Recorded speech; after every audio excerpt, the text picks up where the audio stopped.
আকিদা কাকে বলে? মানুষ যা সত্য বলে বিশ্বাস করে এবং যাকে সে দ্বীন হিসাবে গ্রহণ করে তাই তার আকিদা। এই আকিদাটি যদি আল্লাহ তাআলার প্রেরিত রসুলগণের দ্বীন এবং তার নাজিলকৃত কিতাবসমূহ অনুযায়ী হয় তাহলে তা সহি আকিদা হিসাবে গণ্য হয়। তার মাধ্যমে আল্লাহর আযাব থেকে মুক্তি পাওয়া যাবে এবং দুনিয়া ও আখিরাতে সৌভাগ্য লাভ করা যাবে। আর এই আকিদা যদি আল্লাহ তাআলার প্রেরিত রসুলগণের আনিত আকিদার বিরোধী হয় এবং তার নাজিলকৃত আসমানি কিতাবসমূহের পরিপন্থী হয় তাহলে তার অনুসারীরা আযাবের সম্মুখীন হবে এবং দুনিয়া ও আখিরাতে হতভাগ্য হবে। কেউ পরিশুদ্ধ আকিদা গ্রহণ করলে দুনিয়াতে তার জানমাল নিরাপদ থাকবে এবং অন্যায়ভাবে তার উপর আক্রমণ করা নিষিদ্ধ হবে। নবী সাল্লাল্লাহু আলাইহি ওয়াসাল্লাম আরও বলেন, উমিরতু আন উকাতিলান নাসা হাত্তা ইয়াশহাদু আল্লা ইলাহা ইল্লাল্লাহু ওয়া আন্না মুহাম্মাদান রাসূলুল্লাহি ওয়া ইউকিমুস সালাতা ওয়া ইউতুজ যাকাতা ফাইদা ফাআলু যালিকা আসামু মিন্নি দিমাআহুম ওয়া আমওয়ালাহুম ইল্লা বিহাক্কিল ইসলামি ওয়া হিসাবুহুম আলাল্লাহ।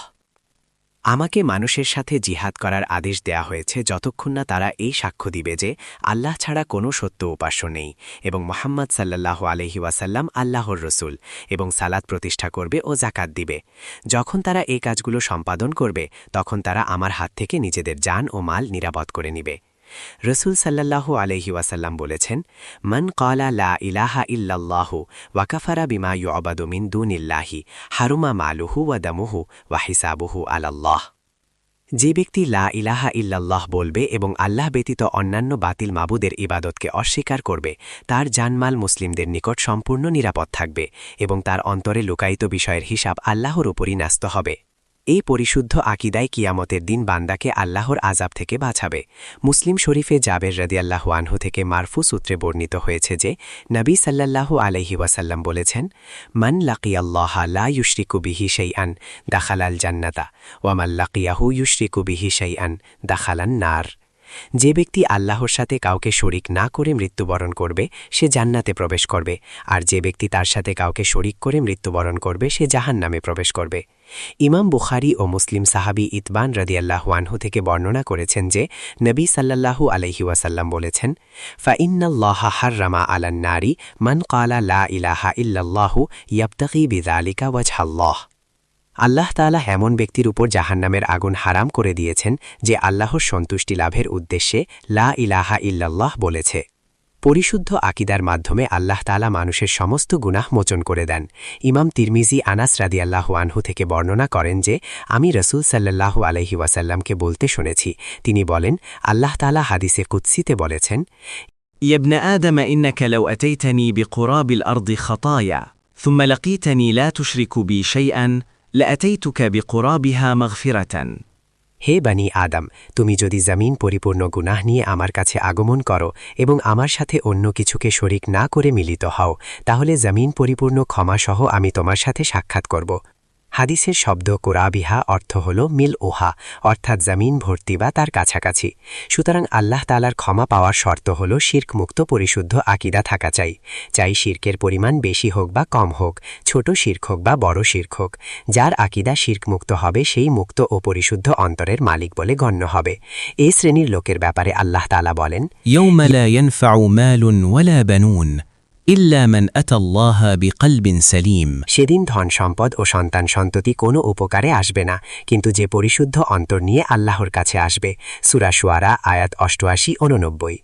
আল্লামা ইমাম ইবনুল কাইয়িম রাহিমাহুল্লাহ ইতবান ইবনে মালিকের হাদিসের ব্যাখ্যায় বলেন, সেসব পরিশুদ্ধ তৌহিদের অধিকারীগণ ক্ষমাপ্রাপ্ত হবে যারা তাদের তৌহিদের সাথে শিরক মিশ্রিত করেনি, আর যাদের অবস্থা শিরকমুক্ত হবে না তারা ক্ষমাপ্রাপ্ত হবে না। সুতরাং তাওহীদপন্থী যে লোক আল্লাহর সাথে কোনো কিছুকে শরিক না করা অবস্থায় জমিন ভর্তি গুনাহ নিয়ে সাক্ষাৎ করবে, আল্লাহ তাআলা তার সাথে জমিন ভর্তি ক্ষমা নিয়ে সাক্ষাৎ করবেন। যার তাওহীদ ত্রুটিযুক্ত হবে সে এই ফাজিলত অর্জন করতে পারবে না। সুতরাং যে খাঁটি তাওহীদের সাথে শিরক মিশ্রিত হয় না তার সাথে কোনো গুনাহ অবশিষ্ট থাকে না, কেননা পরিশুদ্ধ আকিদা আল্লাহ তাআলার ভালোবাসা, তার প্রতি শ্রদ্ধাবোধ, তার ভয়, একমাত্র তার নিকট আশা ভরসা ইত্যাদিকে আবশ্যক করে। আর এটি নিঃসন্দেহে গুনাহ মোচন হওয়ার কারণ, যদিও এটা জমিন ভর্তি হোক না কেন। সুতরাং শিরকের নাপাকি আসতেই পারে, কিন্তু তাকে দূর করার খুব শক্তিশালী মাধ্যম ও উপায় রয়েছে। ইমাম ইবনুল কাইয়িমের কথা এখানেই শেষ। আকিদা বিশুদ্ধ থাকলে আমল কবুল হয় এবং আমল দ্বারা বান্দা উপকৃত হয়। আল্লাহ তাআলা বলেন, মান আমিলা সালিহান মিন যাকারিন আও উনসা ওয়া হুয়া মুমিনুন ফালানুহইয়ান্নাহু হায়াতান তাইয়্যিবাতান ওয়া লানাজজিয়ান্নাহুম আজরাহুম বিআহসানি মা কানু ইয়ামালুন। যে পুরুষ বা নারী সৎকাজ করবে সে যদি মুমিন হয় তাহলে তাকে আমি দুনিয়ায় পবিত্র পরিচ্ছন্ন জীবন দান করব এবং আখিরাতে তাদের প্রতিদান দেব তাদের সর্বোত্তম কাজ অনুসারে। সূরা আন-নাহাল আয়াত ৯৭। আর যদি আকিদা পরিশুদ্ধ না হয় তাহলে বিপরীত হবে, কেননা বাতিল আকিদা সমস্ত আমল বরবাদ করে দেয়। আল্লাহ তাআলা বলেন, ওয়ালাকাদ উহিয়া ইলাইকা ওয়া ইলাল্লাযীনা মিন ক্বাবলিকা লাইন আশরাকতা লায়াহবাতান্না আমালুকা ওয়া লাতাকুনান্না মিনাল খাসিরিন। তোমার প্রতি এবং তোমার পূর্ববর্তীদের প্রতি প্রত্যাদেশ করা হয়েছে, যদি আল্লাহর সাথে শরিক করো তবে তোমার কর্ম নিষ্ফল হবে এবং তুমি ক্ষতিগ্রস্তদের অন্তর্ভুক্ত হবে। সূরা আজ-জুমার ৬৫। আল্লাহ তাআলা আরও বলেন, ওয়ালাউ আশরাকু লাহাবিত আনহুম মা কানু ইয়ামালুন। তারা যদি শিরক করত তাহলে তাদের আমলসমূহ বরবাদ হয়ে যেত। সূরা আনাম ৮৮। শিরকপূর্ণ বাতিল আকিদার কারণে বান্দার জন্য জান্নাত হারাম হয়ে যায় ও সে আল্লাহ তাআলার ক্ষমা হতে বঞ্চিত হয়। এর কারণে মানুষ আল্লাহর আযাবের সম্মুখীন হবে এবং চিরকাল জাহান্নামে থাকবে। আল্লাহ তাআলা বলেন, ইন্নাল্লাহা লা ইয়াগফিরু আন ইউশরাকা বিহি ওয়া ইয়াগফিরু মা দুনা যালিকা লিমান ইয়াশা। নিশ্চয়ই আল্লাহ তার সাথে শিরক করার গুনাহ মাফ করবেন না। শিরক ছাড়া অন্যান্য যেসব গুনাহ রয়েছে সেগুলো যাকে ইচ্ছা তিনি ক্ষমা করে দিবেন। সূরা আন-নিসা ৪৮। আল্লাহ তাআলা আরও বলেন, ইন্নাহু মান ইউশরিক বিল্লাহি ফাকাদ হাররামাল্লাহু আলাইহিল জান্নাতা ওয়া মাওয়াহুন নারু ওয়া মা লিয-যালিমিনা মিন আনসার। নিশ্চয়ই যে ব্যক্তি আল্লাহর সাথে শিরক করে আল্লাহ তার জন্য জান্নাত হারাম করবেন এবং তার বাসস্থান হয় জাহান্নাম। বস্তুত জালেমদের কোনো সাহায্যকারী নেই। সূরা আল-মায়েদা ৭২। বাতিল আকিদা পোষণকারীর জান ও মালের কোনো নিরাপত্তা থাকে না। আল্লাহ তাআলা বলেন, ওয়াকাতিলুহুম হাত্তা লা তাকুনা ফিতনাতু ওয়া ইয়াকুনা আদ-দীনু লিল্লাহ। তোমরা তাদের বিরুদ্ধে যুদ্ধ করো ফিতনা শিরক অবসান না হওয়া পর্যন্ত এবং দিন পরিপূর্ণরূপে আল্লাহর জন্য নির্দিষ্ট না হওয়া পর্যন্ত। সূরা আল-আনফাল ৩৯। আল্লাহ তাআলা আরও বলেন, ফাকতুলুহুল মুশরিকিনা হাইসু ওয়াজাদতুমুহুম ওয়া খুযুহুম ওয়া আহসিরুহুম ওয়াকউদু লাহুম কুল্লা মারসাদিন ফাইন তাবু ওয়া আকামুস সালাতা ওয়া আতাউজ যাকাতা ফাখাল্লু সাবিলাহুম ইন্নাল্লাহা গফুরুর রাহিম। অতঃপর মুশরিকদের হত্যা করো, যেখানেই তাদেরকে পাও তাদেরকে বন্দী এবং অবরোধ করো, আর প্রত্যেক ঘাটিতে তাদের সন্ধানে ওত পেতে বসে থাকো। কিন্তু যদি তারা তাওবা করে, সালাত কায়েম করে এবং যাকাত প্রদান করে তাহলে তাদের রাস্তা ছেড়ে দাও। নিশ্চয়ই আল্লাহ অতি ক্ষমাশীল, পরম দয়ালু। সূরা আত-তাওবা ৫। অপরপক্ষে মানুষের অন্তর, সামাজিক আচার আচরণ ও জীবনযাপনে পরিশুদ্ধ আকিদার বিরাট প্রভাব রয়েছে। রাসূল সাল্লাল্লাহু আলাইহি ওয়াসাল্লামের জামানায় দুদল লোক মসজিদ নির্মাণ করেছিল। একদল লোক সৎ নিয়ত ও আল্লাহ তাআলার প্রতি সহি আকিদা পোষণ করে মসজিদ নির্মাণ করেছিল। অন্য একটি দল অসৎ উদ্দেশ্যে এবং বাতিল আকিদার উপর একটি মসজিদ নির্মাণ করেছিল।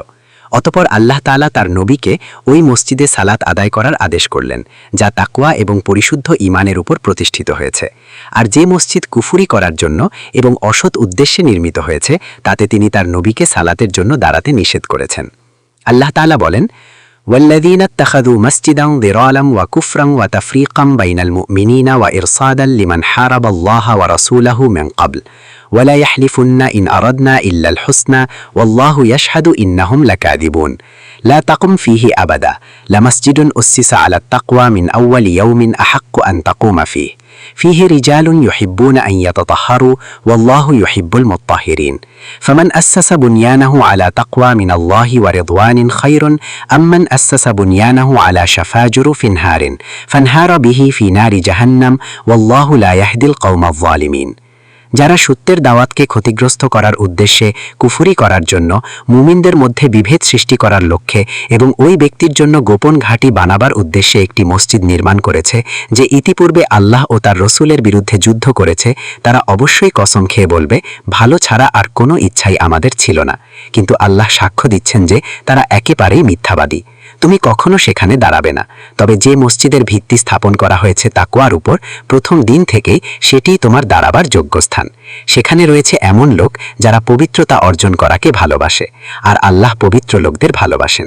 তুমি কি মনে করো যে ব্যক্তি আল্লাহ ভীতি ও তার সন্তুষ্টি অর্জনের উপর নিজের ইমারতের ভিত্তি স্থাপন করল সে ভালো, না যে ব্যক্তি তার ইমারতের ভিত উঠালো পতনমুখী একটি গর্তের কিনারায়, অতঃপর তাকে নিয়ে সোজা জাহান্নামের আগুনে গিয়ে পড়ল? এ ধরনের জালিমদেরকে আল্লাহ কখনো সোজা পথ দেখান না। সূরা আত-তাওবা 107-109।